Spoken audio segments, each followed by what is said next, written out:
के तहत house arrest नज़रबंद किया गया था, क्योंकि अगर वे बाहर रहते हैं और कुछ भाषण वगैरह मंचों पर देते तो इससे क्या होता कि अराजकता का माहौल बन सकता था। तो इसीलिए जो डिटेन किया जाता है वो पुलिस का अधिकार है। बट ऐसे साधारण छात्रों को, यानी आप छात्रों से डर रहे हैं, लड़कियों को उठाकर ले जा रहे हैं, यानी एक लड़कियों से सरकार, लड़की लोग से सरकार डरी है, लड़का लोग से सरकार डरा हुआ है, तो ये आप कहीं ना कहीं अपनी सरकार की कमजोरी को दर्शा रहे हैं।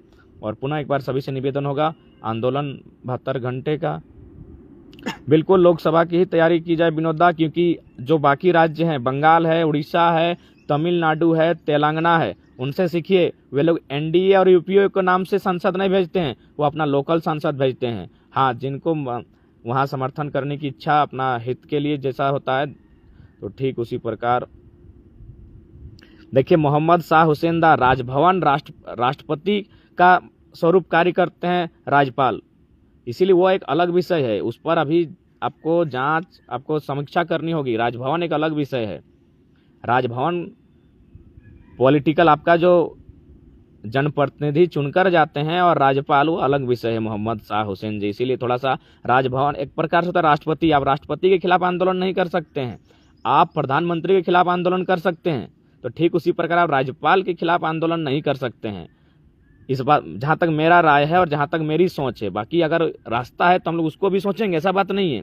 लेकिन राष्ट्रपति का ही माने रूप में राज्यपाल राजभवन में कार्य करते हैं, तो राष्ट्रपति अलग विषय होता है। आप प्रधानमंत्री नरेंद्र मोदी जी को कटघरे में रख सकते हैं, उनकी कार्य प्रणाली, उनके क्रियान्वयन जो भी कार्य कर रहे हैं उसकी आलोचना कर सकते हैं, लेकिन राष्ट्रपति इस विषय में नहीं आता है। तो इसलिए राजभवन और राज्यपाल, इस पर थोड़ा सा समझ होनी चाहिए, सभी जान लें। ऐसे ही किसी बात को बोलने से पहले ऐसा नहीं है कि हम लोग नहीं सोचते, हम लोग नहीं समझते हैं।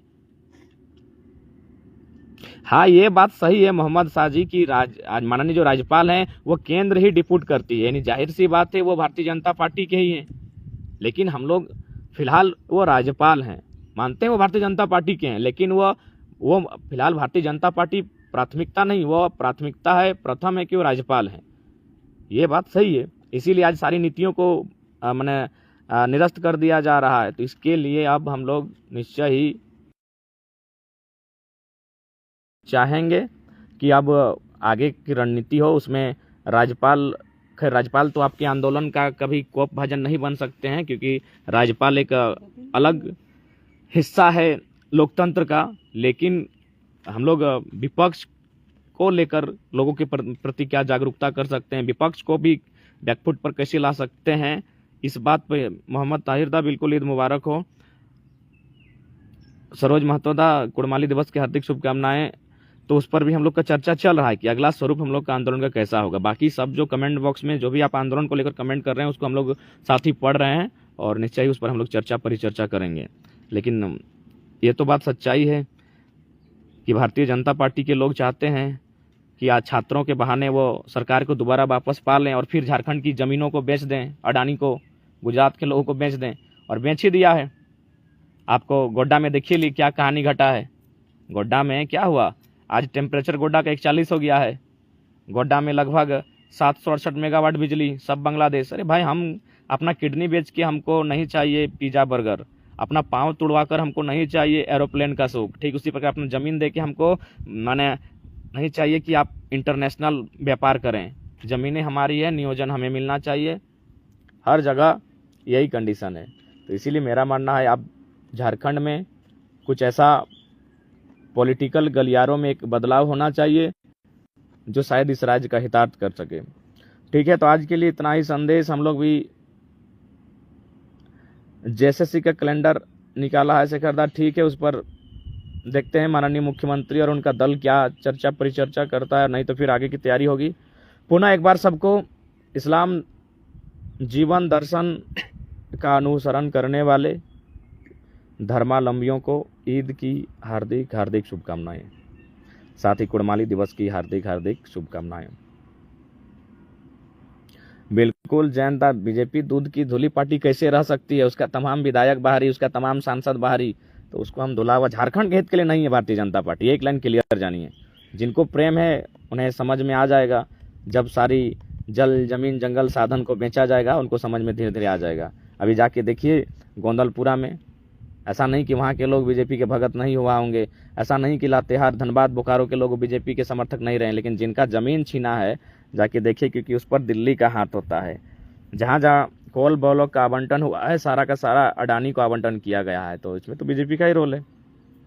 आप उसमें अगर आप, और बिल्कुल मैं केंद्र सरकार से, तो हालांकि केंद्र सरकार तक हम लोग का मैसेज नहीं जाता है, राज्य सरकार के अधिकारी पदाधिकारी, कुछ मंत्री विधायक और कुछ मुख्यमंत्री हम लोग को सुनते हैं, लेकिन केंद्र सरकार तक नहीं जाता है। लेकिन माननीय जो प्रधानमंत्री हैं देश के, अगर उन तक हमारा मैसेज जाता तो हम जरूर बोलते हैं कि यदि आप वास्तव में भारत को विश्वगुरु बनाना चाहते हैं तो जाहिर सी बात है भारत विश्वगुरु तब बनेगा जब प्रत्येक व्यक्ति की आर्थिक स्थिति ठीक होगी। प्रत्येक व्यक्ति की आर्थिक स्थिति ठीक होगी तभी ना भारत विश्वगुरु होगा। या 4 गो पूंजीपति को माने ट्रिलियन मैन बनाकर, बिलियन मैन बनाकर भारत को विश्वगुरु बनाया जा सकता है? बताइए। तो ठीक उसी प्रकार अगर माननीय प्रधानमंत्री तक हमारा संदेश जाता तो निश्चय ही हम बोलते हैं कि आप विदेशों में झूठ बोलते हैं कि हम कोयला की नीति, माने कोयला का जो उद्योग होगा उसको बंद कर देंगे, और जैसे ही भारत आते हैं सबसे ज़्यादा कोयला का उद्योग झारखंड में खोलते हैं और 39 को अडानी को आवंटन किया जाता है। भारत के लोग, खासकर प्रधानमंत्री, बोलते हैं हम आने वाले दिनों में विश्वगुरु बनेंगे, महागुरु बनेंगे, विश्व शक्ति बनेंगे। कैसे बनेंगे? पर्यावरण को ख़त्म करके, इंसानों को ख़त्म करके, नदी नाला को प्रदूषित करके, मानव जीवन को तबाह करके। उदाहरण सामने है, गोड्डा में 41 डिग्री पारा आपका चढ़ गया, किसके लिए? बस अडानी का प्रेम दर्शाने के लिए। गोड्डा में 41 डिग्री अगर पारा चढ़ा है तो सिर्फ अडानी का प्रेम दर्शाने के लिए। गोंदलपुरा, करणपुरा, बड़का गांव, केरेडाड़ी, चतरा, मगध, आमरपाली, एनटीपीसी, न जाने कितनी कंपनियां हैं जो प्रत्येक दिन माने ग्रामीणों का जमीन जबरन छीन रही है। स्थानीय पुलिस के लोग बोलते हैं रासुका लगा देंगे, स्थानीय लोग बोलते हैं रासुका लगा देंगे आपको, अपने स्थानीय लोगों को बोलते हैं। तो भाई ये तो बहुत ही दुर्भाग्य का विषय है।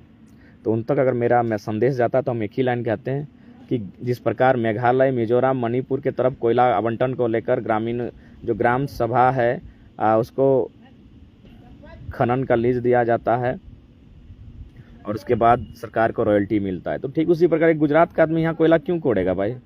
गोंदलपुरा में अगर कोयला मिला है तो गोंदलपुरा की ग्राम सभा को दे दिया जाए। धनबाद में अगर कोयला मिला है तो धनबाद की उस गांव की ग्राम सभा को दे दिया जाए, और वीडियो को बोलिए कि आप जाके निगरानी कीजिए और देखिए कितना किलो कोयला निकला, रॉयल्टी लेके चल जाइए। अगर आप वास्तव में देश का विकास और भला चाहते हैं तो प्रत्येक व्यक्ति का भला होना चाहिए। 4 गो कंपनी का भला करके देश का भला नहीं हो सकता है। तो आज राज्य के लिए केंद्र भी दोषी है और राज्य सरकार भी दोषी है। पुनः ईद की हार्दिक असंख्य शुभकामनाएं, कुड़माली दिवस की शुभकामनाएं। जोहार झारखंड, जय झारखंड, जय हिंद, बंदे